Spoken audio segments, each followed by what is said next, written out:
Okay, so the question is, can this quadratic equation be solved by factoring? This is a really common problem because factoring is nice and it's a quick way to solve a quadratic equation. However, when the number gets so big, it's difficult to find two numbers when you multiply equal to this and when you add equal to this. So one thing you have to do when a number is big, you got to check and see if it's possible at all. And the way you check is soliciting the help of quadratic equation, b squared minus 4ac over 2a. Okay, the b squared minus 4ac is what we call the determinant, delta. If delta is a nice perfect square, then yes, you can factor it. If it's not a nice perfect square, then you can't. Okay, so let's check and see if we can do this one at all. b squared minus 4ac is equal to b is, so it's a 2 squared, it's 4, minus 4 times 1 times minus 450. Okay, so it's 4 plus, if you put into the calculator here as I'm doing now, 4 times 540, I have a 2160.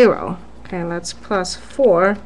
And take a radical of this number, it's equal to 46.5188134. As you can see, this is not a perfect square. So the answer is that no, you cannot factor this by factoring. Not by factoring. Okay. So once again, to recap, if you have a large number here, first thing you should do is not to write a tree and try to find the factors, because you might not be able to find it in the first place. First thing you should do is check to see if this is indeed a perfect square. Okay, let's put a square roots on there actually to make this mathematically correct. Now let's take a look at a case where the number is still big, but we can actually factor it. And how do we go about factoring it? Now this is the number 720 is still a large number, so let's check it first. b squared minus 4ac. Let's see if it's a good perfect square there. 36 minus 4 times minus 720. So with my calculator over here, let's see if you can see it. I have a 36 plus 4 times 720. Okay, so I have 2916. Let's take a radical root of that one. Is equal to 54. Okay, so it's a perfect square, and yes, I can actually factor it. Then how we go about factor it, let's take a look. 720 is a pretty large number. Okay, so what I tell my students is, once you determine yes, you can use factoring, then here's what you do. You break it down to the first thing you can see, get them close. Now remember, we're looking for a 6. When the two numbers add, it's 6. So 72 and 10 is nowhere close to the 6.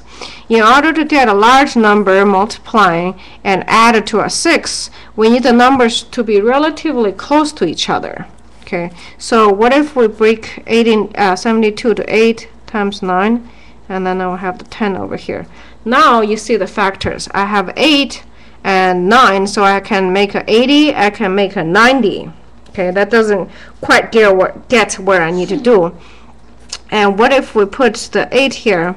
So make this number 3 and 3. Okay, the reason I'm breaking down, here's the 10. I'm breaking down 9 is I'm trying to get two numbers kind of close to each other so that I can get close to my 6 here. Let's push this up a little bit so you can see. I broke down the 9 to 3 and 3. Now, those two gave me 24. Okay, this may give me 30. That's exactly what I need. I need a 6 when I add them differently. And I need a positive 6, and it's minus 720. So what I need to do then is make this one positive, make this one negative. Okay, so going back there, I have x squared plus 6x minus 720.